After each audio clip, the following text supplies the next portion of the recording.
আসসালামু আলাইকুম প্রিয় দেশবাসী, দেশে এবং প্রবাসে যে যেখানে আছেন সকলকে স্বাগতম জানাচ্ছি। সাথে আছে আমি advocate Fakir Abdul Majid, chairman Bangladesh Janaoikya party BJP. প্রিয় দেশবাসী, অত্যন্ত উদ্বেগের সাথে আজকের এই আপনাদের সামনে উপস্থিত হয়েছি। ইতিমধ্যে আপনারা লক্ষ্য করেছেন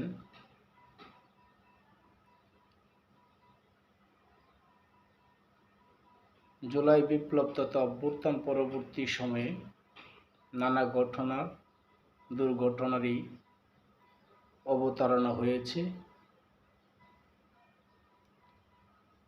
যা দীর্ঘ 10 মাস পরবর্তী সময়ে এসে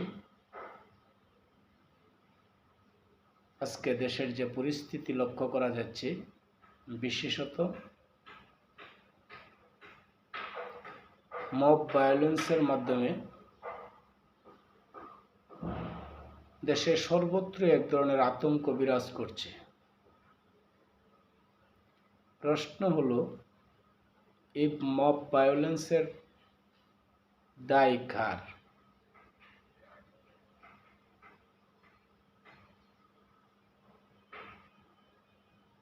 এই অসহায় পরিস্থিতির মাঝে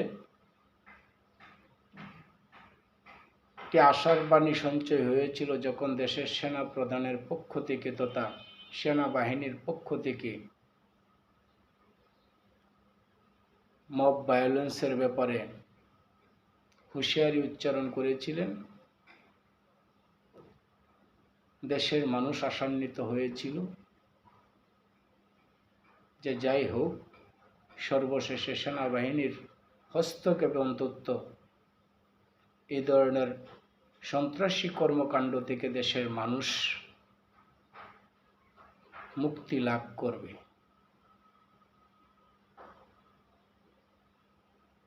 আজকে পর্যন্ত এসে যে ঘটনার অবতারণা লক্ষ্য করা যাচ্ছে, তাতে অনেকটা গভীর উদ্বেগ এবং হতাশার সাথেই বলতে হচ্ছে যে অভ্যুত্থান পরবর্তী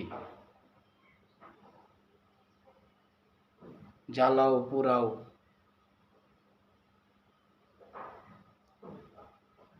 হামলা মামলা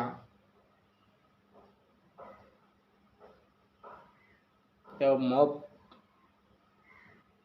ভায়োলেন্সের নামে যে অপকর্মের অবতারণা হয়ে আসছিল, তা থেকে দেশের মানুষ মুক্তি পাবে, স্বস্তি পাবে, এমনটাই ছিল দেশের আপামর জনতা তথা দেশের 18 কোটি মানুষের প্রত্যাশা।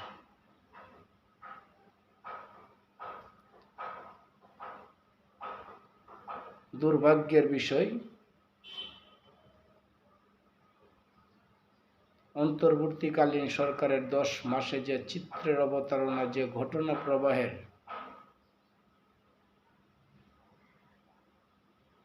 অবতারণা আমরা দেখে আসছি বা দেশের মানুষ অবলোকন করছে, তাতে কোনো অবস্থায় একটি স্বাভাবিক শান্তিপূর্ণ সমাজ ব্যবস্থা তথা রাষ্ট্র ব্যবস্থা বা জনজীবনের স্বস্তির বিষয়টিকে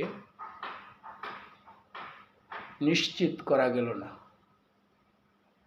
এই দেশের মানুষ তথা এই জনপদের মানুষ প্রতিনিয়তই একটি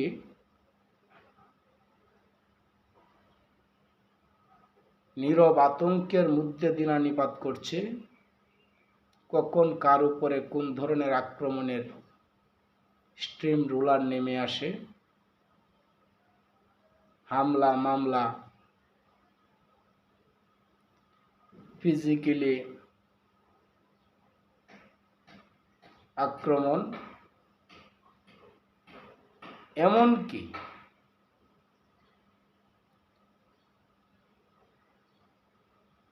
শত ঘটনার অপকর্মের মাঝেও মব ভায়োলেন্স নামে যে ভাইরাসের প্রাদুর্ভাব ঘটেছে,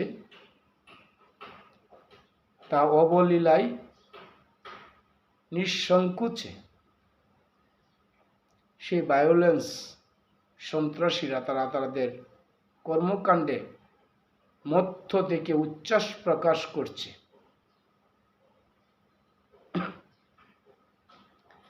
যা মিডিয়ার বদৌলতে সমস্ত তথ্য প্রমাণ ইতিমধ্যে দেশ তথা বিশ্ববাসীর মধ্যে প্রকাশিত হয়েছে।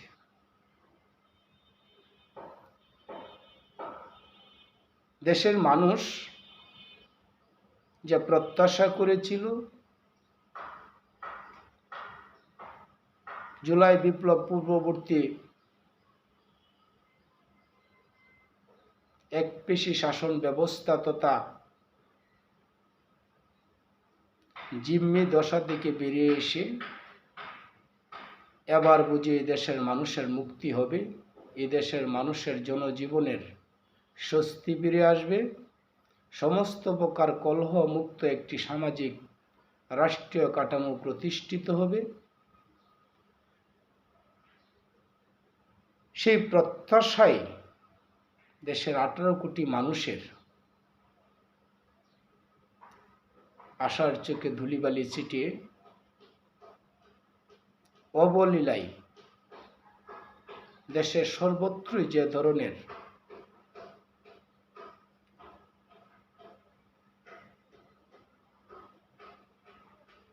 ভাঙচুর অগ্নিসংযোগের ঘটনা ঘটিয়ে আসছিল, তারই ধারাবাহিকতায়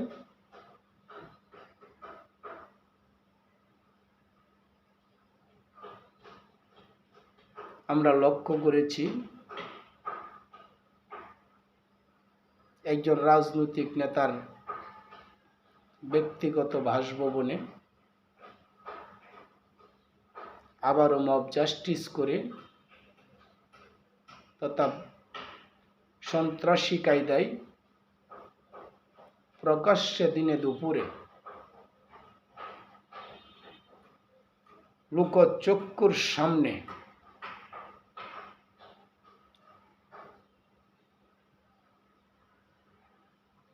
মব ভায়োলেন্স সন্ত্রাসীদের যেই হিংস্রতা লক্ষ্য করা গিয়েছে, তা দেশের মানুষ তথা বাংলাদেশ জনৈক্য পার্টি বিজেপির পক্ষ থেকে আমরা তীব্র নিন্দা এবং ধিক্ষা জ্ঞাপন করছি। প্রিয় দেশবাসী, রাজনৈতিক মত বিরোধ, রাজনৈতিক পক্ষ বিপক্ষ থাকবে, এইটাই ডেমোক্রেসির তথা গণতন্ত্রের সৌন্দর্য। আর সেই গণতান্ত্রিক অধিকার প্রতিষ্ঠার মহতী লক্ষ্যে দেশের আপাময় জনতা একটি একপেশি শাসন ব্যবস্থার বিরুদ্ধে রুখে দাঁড়িয়েছিল, যার ফসল হিসেবে অভ্যুত্থান পরবর্তী সময়ে আজকের অন্তর্বর্তীকালীন সরকার।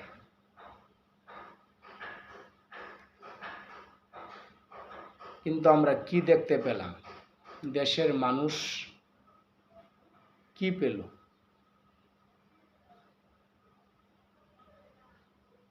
কেন অভ্যুত্থান সংগঠিত হয়েছিল? অভ্যুত্থানের সপক্ষে দেশের আপাময় জনমানুষ তথা সিংহভাগ মানুষ দলবল নির্বিশেষে সমস্ত রাজনৈতিক দল গোষ্ঠীর নির্বিশেষে সমস্ত সিংহভাগ মানুষ অভ্যুত্থানের সপক্ষে মৌন সম্মতি জ্ঞাপন করেছিল। কি ছিল তার প্রত্যাশা?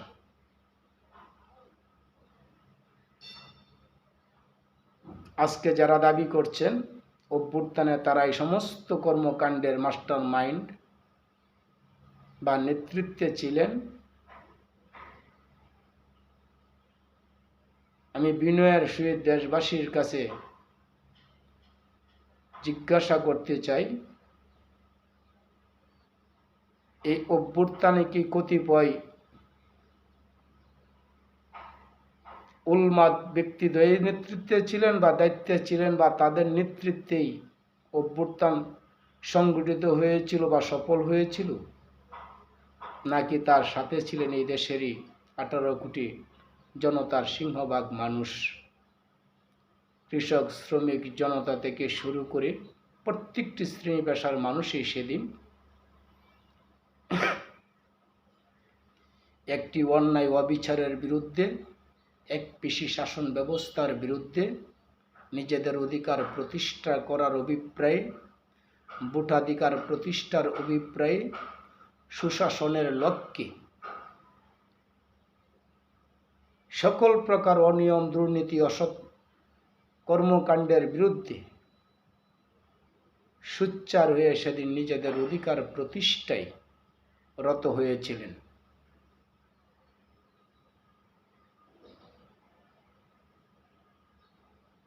অতএব আজকের যে মব ভায়োলেন্স এবং বিভিন্ন ধরনের সন্ত্রাসী কর্মকাণ্ডের যে সচিত্র প্রকাশ্যে দিবালুকে অহরহর ঘটছে, এর সমস্ত দায়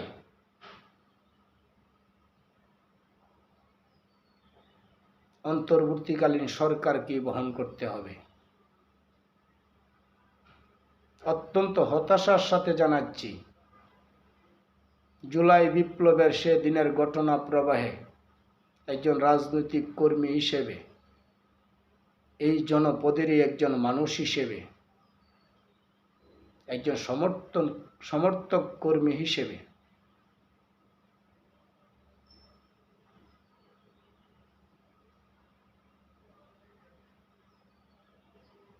বিগত শাসকের অন্যায় অবিচারের বিরুদ্ধে সেদিন নৈতিক সমর্থন জুগিয়েছিলাম এবং সেদিন বলেছিলাম 16 জুলাইয়ের 16 তারিখ একটি ভিডিও বার্তায় সেদিন আমি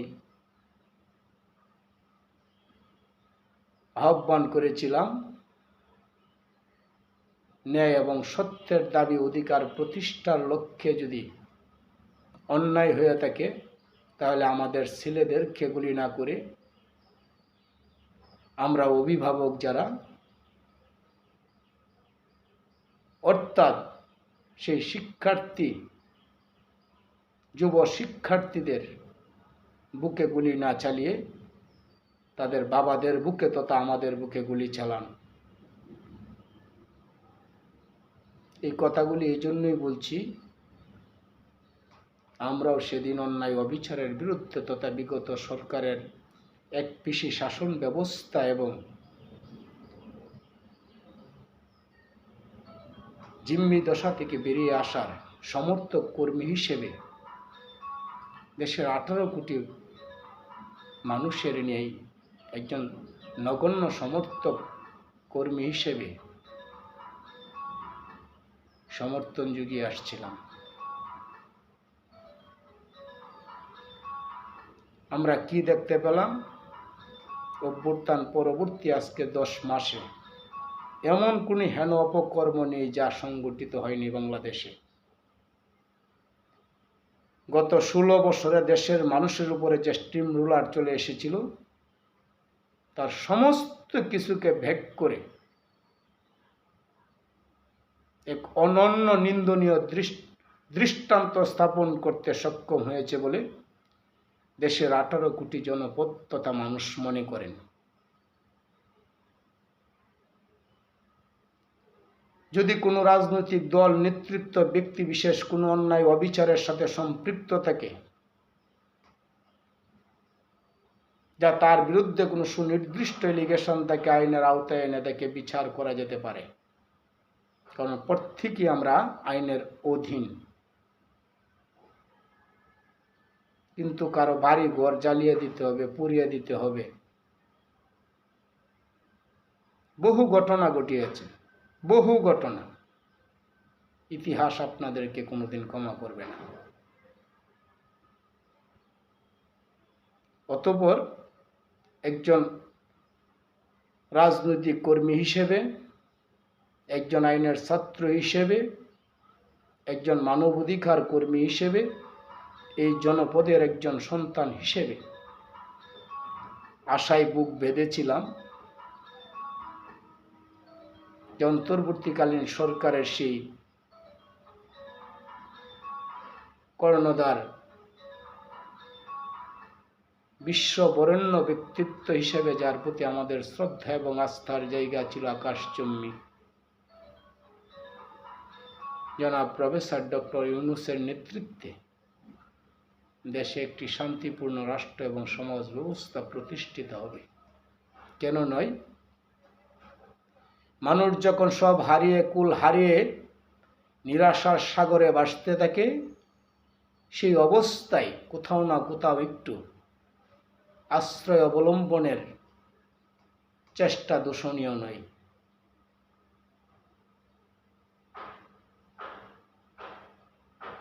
সেই প্রত্যাশাই, সেই আকাঙ্ক্ষা থেকেই মূলত আমি ব্যক্তিগতভাবে তথা দেশের সিংহভাগ মানুষ সেই আশা লালন করে আসছিল। অত্যন্ত বেদনার সাথে আজকে বিষয়টি বলতে হয়। দেশের মানুষ হতাশ হয়েছে। দেশ একটি চরম মব ভায়োলেন্স সহ সন্ত্রাসী রাষ্ট্রে পরিণত হয়েছে।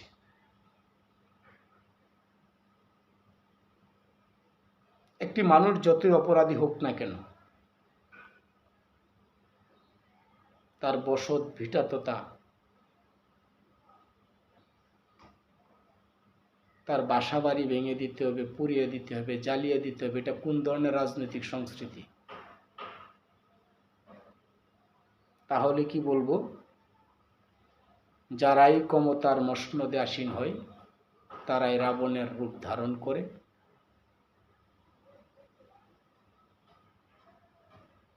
আর এই রাবণের রূপকে প্রতিহত করার কোনো শক্তি, কোনো বিকল্প অবলম্বন কি নেই? নিশ্চয় আছে। যেখানে সংবিধানে সুস্পষ্টভাবে বলা আছে, কোনো রাজনৈতিক দল মত যদি কোনো সন্ত্রাসী ভায়োলেন্স কর্মকাণ্ডের সাথে সম্পৃক্ত থাকে, তারা নিবন্ধিত রাজনৈতিক দল হলে তাদের নিবন্ধন বাতিলপূর্বক তাদেরকে আইনের আওতায় আনা হবে।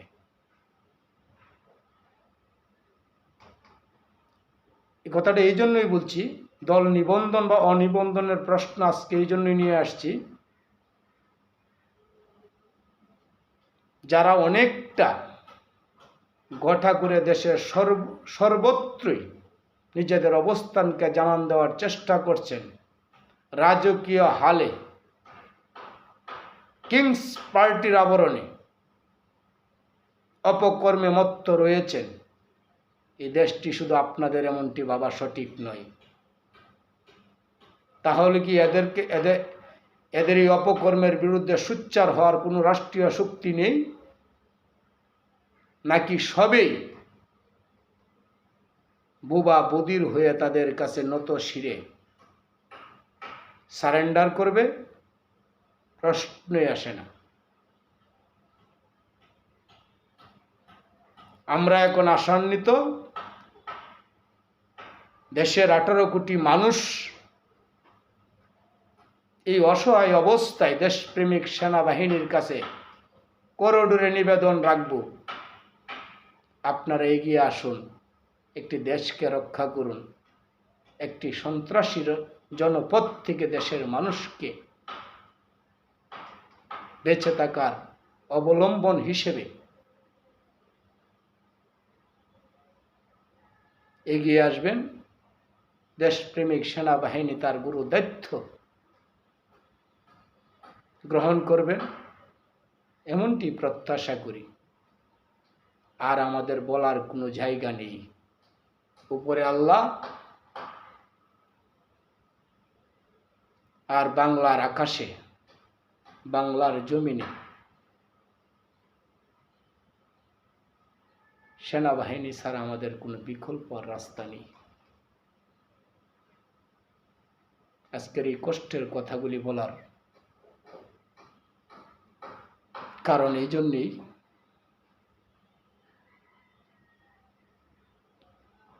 কি শুরু হয়েছে? নির্বিচারে হামলা, মামলা, অগ্নিসংযোগ, ভাঙচুর, বহুত্ব করেছেন। ধর্মীয় উপাসনালয়,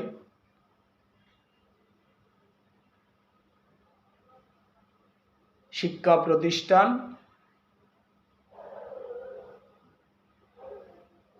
ব্যক্তিগত বাসাবাড়ি, যেখানে আপনাদের মনে হয়েছে আপনাদের সেই উলঙ্গ উচ্ছ্বাসকে বাস্তবায়ন করবেন, আপনারা তাই করে আসছেন। তাহলে কি বলবো, রাষ্ট্র এই ক্ষেত্রে নীরব সায় দিচ্ছে, তথা সরকার নীরব সায় দিচ্ছে। কথাটা স্পষ্ট করে বলাটা অনেকটা আইনে ভার থাকে, অনেক রেস্ট্রিকশন থাকে, কিন্তু আমরা কি বুঝি না? এই দেশের 18 কোটি মানুষকে আপনারা বোকা বানিয়ে,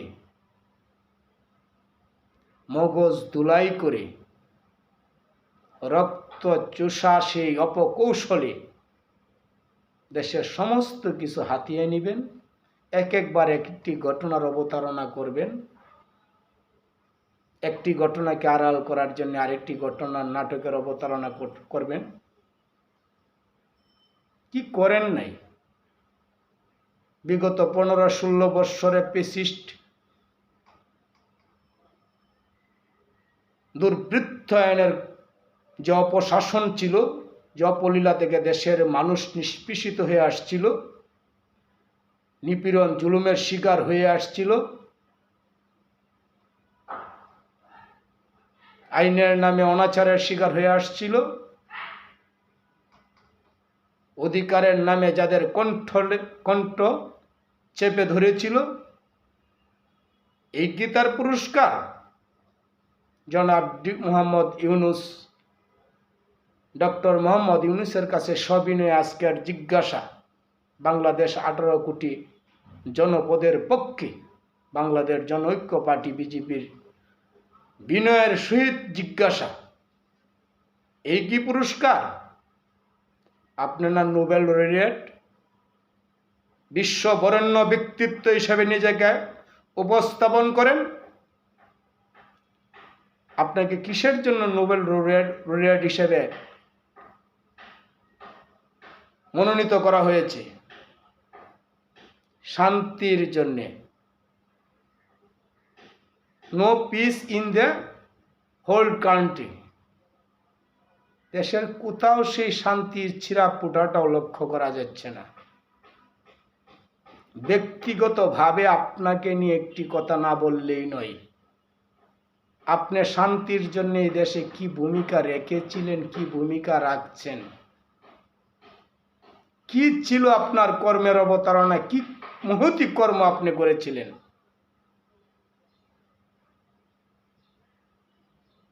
আপনাকে আল্লাহর দূত পর্যন্ত বানিয়ে ফেলছে অনেক একটি স্বার্থন্বেষী মহল।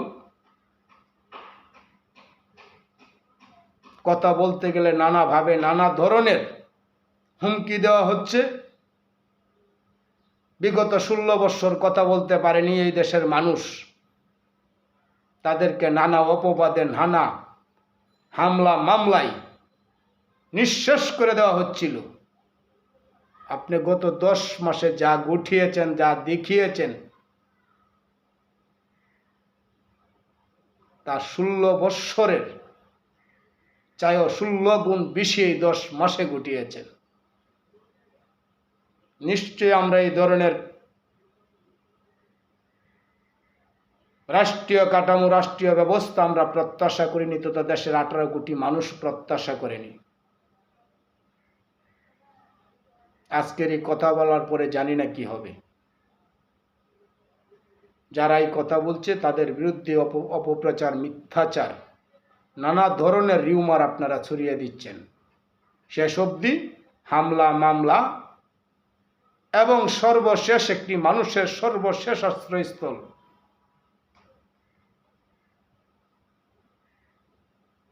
তার থাকা জায়গাটুকু আগুন দিয়ে জ্বালিয়ে পুড়িয়ে নিঃশেষ করে দিচ্ছেন। আজকে সর্বশেষ ঘটনায় কথা বলছি এই কারণেই, অনেক ঘটনা ঘটছে, ইতিহাস কোনোদিন তা ভুলে যাবে না, ইতিহাস কোনোদিন তা ক্ষমা করবে না। সরকার নীরব কেন? এখনো রাজনৈতিক শিষ্টাচারগত কারণে সরকার নীরব কেন বলছি। আর এর স্পষ্ট কথা, ক্যান ডিড দ্য স্পিচ, এর সমস্ত দায়ভার ডক্টর মোহাম্মদ ইউনূসকে বহন করতে হবে। আপনি উড়ে এসে জুড়ে বসেছেন তথা আপনাকে যে আসনে বসিয়ে রাখা হয়েছে, মনে রাখবেন এই দেশের 18 কোটি মানুষের রক্তের বিনিময়ে এবং দীর্ঘদিনের বিপ্লবের ফসল হিসেবে আপনি এই জায়গায় আসীন হয়েছেন। আপনি তো এই দেশের প্রধানমন্ত্রীর আসনে আসীন হওয়ার কথা নয়, এই দেশের রাষ্ট্রপতির আসনে আসীন হওয়ার স্বপ্ন দেখার কথা নয়। আপনি আবার আপনার জীবন দর্শনে এই দেশ তথা জনপদের মানুষের জন্য, আপনি শান্তির জন্য কি কর্মটি করেছেন, কি মহতি কর্মটি আপনি অবতারণা করেছেন, দয়া করে দেশবাসীর কাছে আমি নিবেদন রাখবো, অনুরোধ করব, আপনাদের যদি জানা থাকে দয়া করে বলবেন। আপনার প্রতি গভীর শ্রদ্ধা এবং আস্থা রেখে বলতে চাই, আমরা 18 কোটি দেশের জনপদ আপনার প্রতি সে আস্থা এবং সম্মান রেখেছিলাম। আপনি কি তার উপহার দিয়েছেন? আপনার উপহাসের মাত্রা সীমা লঙ্ঘন হয়ে গিয়েছে। আমি নাম ভেড়ারে কার কথা বলতে পছন্দ করি না, কিন্তু শ্রদ্ধেয় ডক্টর মোহাম্মদ ইউনূস যেহেতু সরকারের প্রধান, আমাদের সমস্ত অভিযোগ, অনুযোগ, আশা, প্রত্যাশা আপনাকে ঘিরেই, বিদায়ের দায় আপনাকে নিতে হবে। এই জন্যই আপনার কথা বলছি। আপনার প্রতি বিশেষ কোনো অনুভাজনও আমার ছিল না, কোনো বিরাগ ভাজনও নেই। যেহেতু আপনার এই দেশের কর্ণধার হিসেবে দায়িত্বরত রয়েছেন, সমস্ত দায় দায়িত্ব আপনাকে বহন করতে হবে। ইতিহাস কোনোদিন কাউকে ক্ষমা করে না। পৃথিবীর সমস্ত পরাক্রমশালী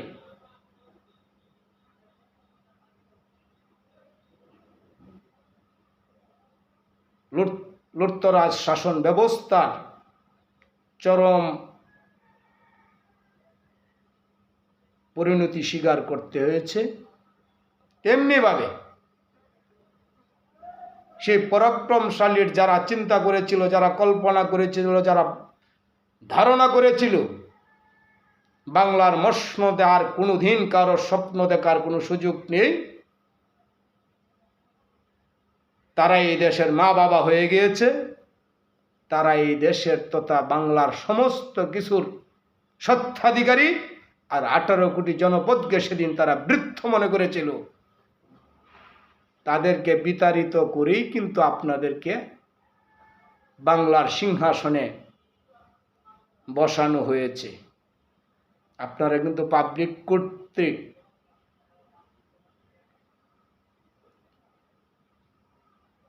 ইলেক্টেড অর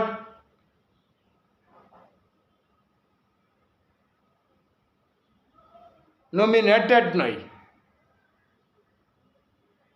আপনারা একটি আন্দোলনের ফসল হিসেবে আপনাদেরকে করোনাকালীন সময়ে জনমানুষের প্রত্যাশাকে ধারণ করার জন্য, জনমানুষের প্রত্যাশাকে বাস্তবায়ন করার জন্য আপনাদেরকে দায়িত্বে আসীন করা হয়েছে। অতএব আপনারা ভুলে যাবেন কি যাবেন না, এই স্মরণ করিয়ে দেওয়ার দায়িত্ব আমার নয়। ইতিহাসের কথা স্মরণ করিয়ে দেওয়ার দায়িত্ব আমার নয়। আজকে আপনার কর্ম আগামীকালকে আপনার ফল হিসেবে আপনার উপরে বর্ষিত হবে ইনশাআল্লাহ। একদিন এই দেশের মানুষ তার অধিকার প্রতিষ্ঠায় আবারও প্রয়োজনে আপনাকে ইতিহাসের আস্থা করে নিক্ষেপ করতে বাধ্য করবে। প্রিয় দেশবাসী, বুকে রক্ত হৃদয়ে রক্তকরণ হচ্ছে। কি পেয়েছেন আপনারা? কি বুঝাতে চান? এই দেশের মানুষকে আপনারা কি বৃক্ষের দিকে নিয়ে যাবেন? গত 16 বৎসরের সেই অন্তর্দহ থেকে এখন এই দেশের মানুষ বেরিয়ে আসতে পারেনি, আবার আপনারা শুরু করেছেন।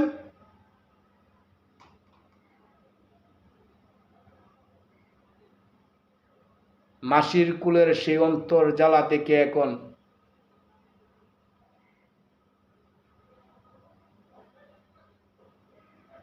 সৎমার দূর আচরণে দেশের মানুষের অন্তর জ্বালাকে আর ভারিয়ে দিবেন না।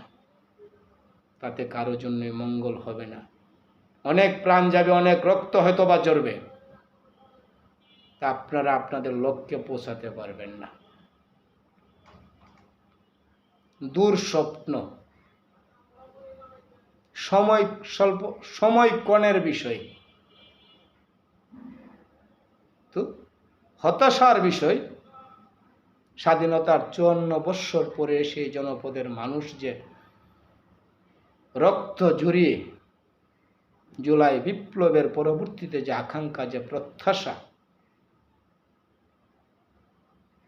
বুক বেঁধেছিল, তা কুরে কুরে ধ্বংস করে দিয়েছে। এই জন্যই বলছি, এর সমস্ত দায় অন্তর্বর্তীকালীন সরকার নেতৃত্ব তথা জনাব ডক্টর মোহাম্মদ ইউনূসকে বহন করতে হবে।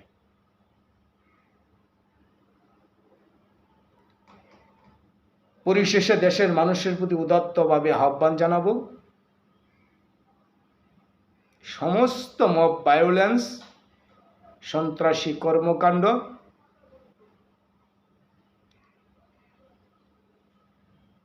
যত্রতত্র হামলা মামলা, সমস্ত কিছুর বিরুদ্ধে সোচ্চার হয়ে উঠুন। মনে রাখবেন, আপনার অধিকার প্রতিষ্ঠায় তথা এই দেশের 18 কোটি মানুষের অধিকার প্রতিষ্ঠায় আপনাদেরকে সেই দায়িত্ব গ্রহণ করতে হবে। যেমন 1971 আপনারা তাদের দায়িত্ব কাঁধে তুলে নিয়েছিলেন, যার বিনিময়ে দেশকে আপনারা স্বাধীন করতে সক্ষম হয়েছিলেন। 91 সেই স্বৈরা শাসকের বিরুদ্ধে আপনারা সোচ্চার হয়েছিলেন। পরবর্তী সময়ে প্রত্যেকটি স্বৈর শাসক এবং ফ্যাসিস্টের বিরুদ্ধে আপনারা রক্ত জড়িয়ে সর্বশেষ 5ই আগস্ট আপনারা যে বিজয় অর্জন করেছিলেন, যে প্রত্যাশা করেছিলেন, তা আবারও লুণ্ঠিত হতে চলেছে। এবং আমি ব্যক্তিগতভাবে শঙ্কার সাথে বলতে চাই, এই দেশের মানুষের প্রত্যাশা আর বাস্তবায়ন হওয়ার কোনো স্বপ্ন, কোনো সুযোগ, কোনো ভয় আমরা দেখছি না। তাই মনে করছি, দেশের মানুষ তার অধিকার প্রতিষ্ঠায় সমস্ত রাজনৈতিক দল মতের ঊর্ধ্বে থেকে এই মব ভায়োলেন্স, সন্ত্রাসী কর্মকাণ্ডের বিরুদ্ধে সোচ্চার হয়ে উঠুন। ওপরে আল্লাহ দেশপ্রেমিক সেনাবাহিনীর কাছে উদাত্তভাবে সেই নিবেদন এবং আবেদন রাখব, আমাদের যাবার আর কোনো জায়গা নেই। অসহায় 18 কোটি বাঙালি যাবার আর কোনো জায়গা নেই। অনুগ্রহ করে আপনারা সদয় হন। এই হামলা মামলা, বাসা বাড়িতে যে ধরনের ভায়োলেন্স শুরু হয়েছে, বহু হয়েছে, শত শত হয়েছে, এ সমস্ত অবস্থার থেকে দেশবাসীকে রক্ষা করার জন্যে মাননীয় সেনাবাহিনীর প্রধানের প্রতি উদাত্তভাবে আহ্বান জানাবো, একটু সদয় হন, দেশের মানুষকে বাঁচতে দিন। আর চাই না no mob violence, no mob terrorist, no mob fascism, no mob arbitratory social system. আমরা ব্যাক করতে চাই, শান্তি চাই, বাঁচতে চাই। দেশের 18 কোটি মানুষের আর্তনাদকে মাননীয় সেনা প্রধানের নিকট নিবেদন রাখবো, আল্লাহ অনুগ্রহ করে আপনি আপনার সেই দেশ রক্ষার মহতি দায়িত্বের অংশ হিসেবে দেশের মানুষকে রক্ষা করুন। হে খুদা, আপনি দয়াময়, দেশের 18 কোটি মানুষকে আপনি রক্ষা করুন। আজকে দেশ সার্বভৌমের ঝুঁকির মধ্যে রয়েছে, যা মাননীয় সেনাপ্রধান ইতিমধ্যে বারংবার দেশের মানুষকে সচেতনপূর্বক আহ্বান করে আসছে। আজকে অন্যদিকে আর যেতে চাই না, আর কোনো ভায়োলেন্স দেখতে চাই না, আর কোনো সন্ত্রাসী কর্মকাণ্ড দেখতে চাই না। কোনো বিশেষ ব্যক্তি, রাজনৈতিক দল, গোষ্ঠী নয়, সমস্ত দুর্বৃত্তায়নের বিরুদ্ধে একটি ঐক্যবদ্ধ দেশ, শান্তির বাংলাদেশ সামনে এগিয়ে যাক, সেই প্রত্যাশাই করি। জয় হোক জনতার, জয় হোক বাংলার। আসসালামু আলাইকুম ওয়া রাহমাতুল্লাহি ওয়া বারাকাতুহু।